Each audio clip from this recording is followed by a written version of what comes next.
As walleye fishermen, we love to troll, whether we're trolling crankbaits or spinners. But one of the things you got to pay attention to when you're trolling is your speed, because speed can trigger fish to bite, and it can also position your baits in the water column differently. So to control that speed, what I like to use on my boat is something called a kicker.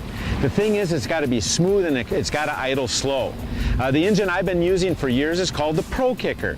The big difference on the Pro Kicker is that it's got a tough bracketing system and a strapping system, an automatic strapping system, so that when I trim it up and I got to run across big water, it's all strapped in, ready to go. Very, very durable. Now there's a new Pro Kicker out, a new version of it. You'll know the new version because of the new cowling on it. It's got a nice new hat on top. Kind of looks cool, kind of looks fancy. But what I like is what's underneath that new cowling.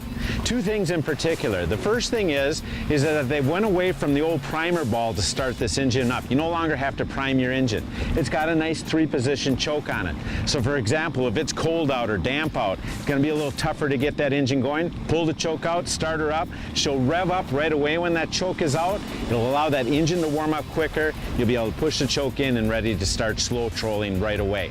The other thing that they've done is actually change how the fuel and air are mixed together by changing the ignition timing. Now that sounds kind of fancy, but basically what it means is as I turn this handle here to adjust the speed, I can do it very, very slowly, very precisely to get exactly the right speed that I might want to use.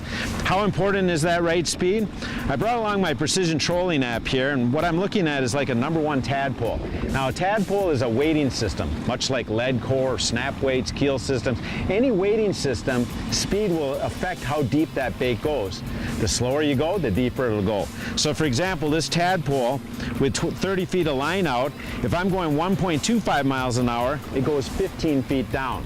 Now if I slow down just 0.2 miles an hour to 1 mile an hour, it all of a sudden goes 21 feet down. That's a big difference. That might move that bait from in the strike zone to too deep and out of the strike zone. So if you're out trolling, you want an engine that trolls nice and smooth. It's got real nice speed control on it, but you also want one that starts right away in the morning. And that's what this new Pro Kicker will do for you.